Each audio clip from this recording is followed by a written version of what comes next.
Fire insurance के ऊपर next question करते हैं। सुनो, फायर इंश्योरेंस का जो थ्योरी है मेरा प्लेलिस्ट में आपको मिल जाएगा, उसको अच्छे से सुनना हेडफोन लगा के। अभी अपन प्रैक्टिस करते हैं question. Okay, the godown of purple limited cot fire on 15 जून। आग कब लगा था? 15 जून 1983 को। Record save from the fire shows the following particulars. 83 में आग लगा था, 15 जून 1983 को।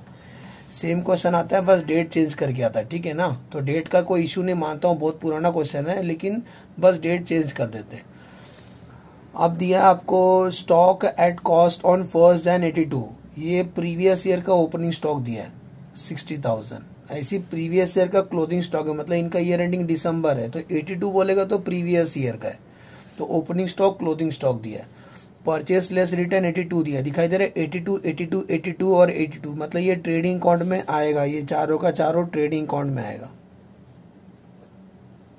ठीक है ना। तो ओपनिंग स्टॉक दिया है, क्लोथिंग स्टॉक दिया है, पूरा साल भर का परचेस दिया है, पूरा साल भर का सेल दिया है। अब जरा ध्यान देना, purchase less return from 1 Jan से लेके फायर तक का परचेस दिया है। तो इस पीरियड में कितना परचेस किया हमने? 1,80,000 का। ऐसी सेल्स 1 Jan से लेके 15 जून तक का सेल दिया है, मतलब ये किधर आएगा? मेमोरेंडम में आएगा। आगे बढ़ते हैं। ग्रॉस प्रॉफिट यूनिफॉर्म है। यूनिफॉर्म का मतलब होता है प्रीवियस ईयर में जो जीपी परसेंट रहेगा, करंट पीरियड में भी सेम जीपी परसेंट रहेगा। तो हमें जीपी परसेंट निकालने के लिए ट्रेडिंग अकाउंट बनाना पड़ेगा। द स्टॉक सैल्वेज दिया है, कुछ फायर में नहीं जला तो बच गया, इसका इंश्योरेंस कंपनी से हम पैसा नहीं लेंगे, सैल्वेज है। They are return by the purple limited. The goods are insured. आपको बताना क्लेम कितना करना है। इस क्वेश्चन में पॉलिसी अमाउंट नहीं दिया है। तो सुनो, सबसे पहले क्या बनाएंगे बेटा, हम लोग ट्रेडिंग अकाउंट बनाएंगे। तो लिखेंगे, अच्छा ये इसका ट्रेडिंग अकाउंट का ईयर एंडिंग है 1982। ओके, तो लिखेंगे ट्रेडिंग अकाउंट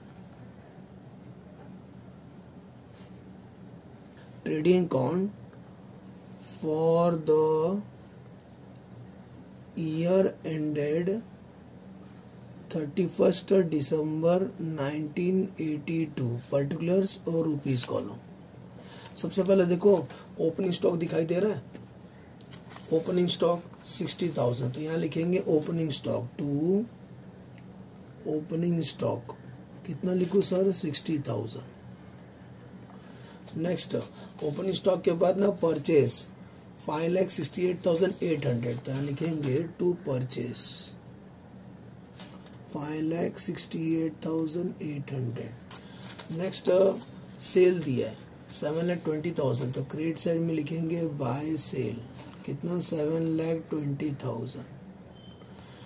तीनों समझा। क्लोथिंग स्टॉक भी दिया है 84,000 का। ओके, तो क्लोथिंग स्टॉक ये साइड लिखेंगे बाय क्लोजिंग स्टॉक 84,000। ऑलमोस्ट बेटा हमने सब लिख लिया। ये स्टेज पे टोटल करने का, ट्रेडिंग अकाउंट को टैली करने का। तो 7,20,000 प्लस 84,000 8,04,000। ये टोटल यहाँ लिखो 8,04,000। उसमें से सबको माइनस कर दो, डिफरेंस आएगा। ये डिफरेंस को बोलते हैं ग्रॉस प्रॉफिट। हमें पता चला कि पिछला साल ये लोग ने कितना कमाया था, इनका ग्रॉस प्रॉफिट कितना था, तो आंसर आएगा 175,200। अभी हमें ये पता लगाना है कि रेट, जीपी रेट सेम रहेगा ना। क्या बोलते हैं? Gross profit uniform rate. तो रेट मतलब परसेंटेज पता लगाने का, तो जीपी कितना परसेंट है? तो फॉर्मूला ग्रॉस प्रॉफिट का फॉर्मूला क्या है? Gross profit divide by net cell into 100। तो बताओ जीपी कितना निकाला सर ने? 1,75,200 डिवाइड बाय सेल कितना? सेल 7,20,000 ना। सेल कितना? 7,20,000 बरोबर। तो 7,20,000 इंटू 100। आंसर बेटा परसेंटेज में आएगा, चेक करो। आंसर आएगा 24.33। ऐसा आंसर आता है ना तो पहले लगता है अपना ही रॉन्ग है, बिल्कुल नहीं, राइट है। समझ में आया जीपी? इसका मतलब लास्ट ईयर जीपी या प्रीवियस ईयर जीपी इतना परसेंट था, सेम जीपी हम लोग फायर वाला पीरियड में भी अप्लाई करेंगे और क्लेम कैलकुलेट करेंगे। तो यहाँ तक बेटा समझ में आया कि जीपी कैसे निकाला। अब क्या बनाएंगे सर? इसके बाद हम लोग बनाएंगे मेमोरेंडम। हेडिंग लिख देना। मेमोरेंडम में ईयर एंडिंग नहीं लिखने का, क्योंकि वो बीच में बना रहे हैं ना, 15 जून तक बना रहे, तो लिखेंगे ऊपर हम लोग memorandum trading account, memorandum trading account कहाँ से कहाँ तक बना रहे हैं, फ्रॉम कभी से बना रहे हैं 1 जैन 83 टू 15 जून 83 तक बना रहे हैं, पर्टिकुलर्स और रुपीज कॉलो। रुको स्टूडेंट, पिछला साल का जो क्लोथिंग स्टॉक होगा,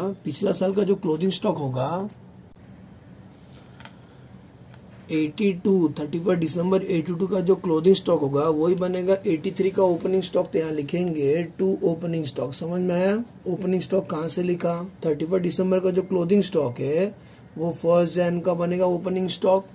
नेक्स्ट, अब ये बताओ, क्वेश्चन में देखो परचेज दिया है ना, फायर तक का परचेज कितना दिया? 1,80,000।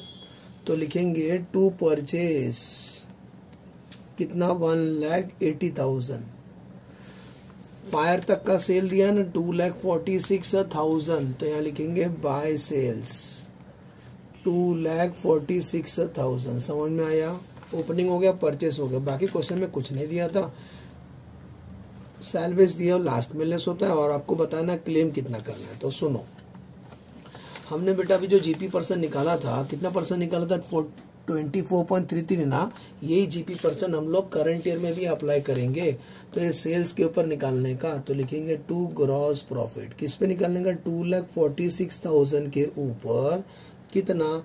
24.33% निकालो। चेक करो, कैलसी में लिखो। जब आप इसको डिवाइड किए थे कैलसी में, चेक करो, कैलसी में चेक करो स्टूडेंट। जब आप इसको डिवाइड किए थे ना, तो कितना आंसर आया था? चेक करो, 1,75,200 डिवाइड बाय 7,20,000 परसेंटेज ज्यादा आया था ना। देखो 24.33333333 आया था। तो जब भी ऐसा रहेगा ना 3 का टेबल, तो कैलसी में ज्यादा आता है, आप भी ज्यादा लिखने का। तो ये इग्नोर मत करना, राउंड ऑफ करना पड़ता है हमें लिखने के लिए, लेकिन हम थोड़ा ज्यादा लिखेंगे। ये कब करने का? 3333 का टेबल में, 6666 का टेबल में करने का। ओके, तो 24.33 आया था ना, तो हम लोग थोड़ा ज्यादा लिखेंगे। कैलसी लो, लिखो कैलसी में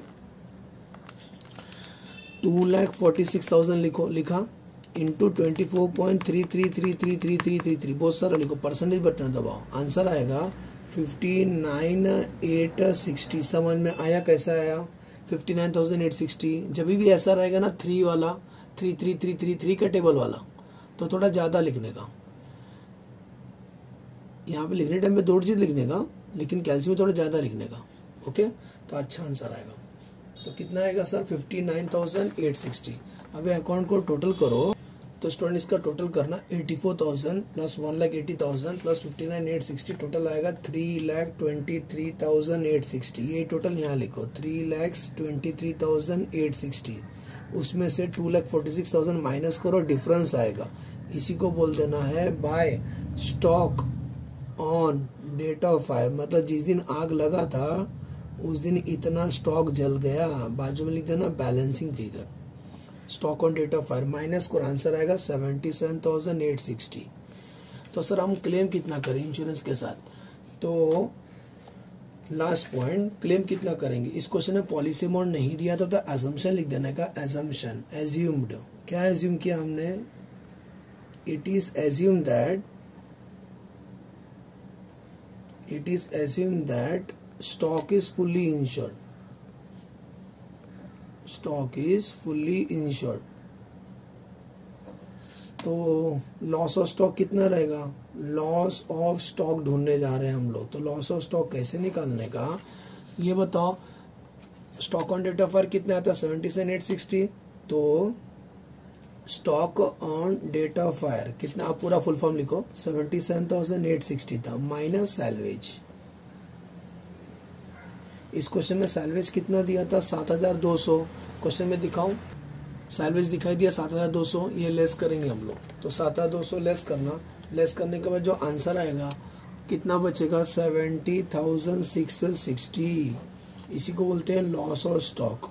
लॉस ऑफ स्टॉक तो देयरफॉर क्लेम कितना करेंगे, हमने असम्पशन लिखा था ना, हम एज्यूम कर रहे हैं कि जितना हम एज्यूम कर रहे हैं कि स्टॉक फुल्ली इंश्योर्ड है, तो क्लेम कितना करेंगे जो लॉस ऑफ स्टॉक हुआ, तो claim is equal to loss of stock कितना करेंगे 70,660। Problem completed. एज्यूम करता हूँ समझ में आया कि क्लेम कितना करना है इस क्वेश्चन में 70,660। ओके।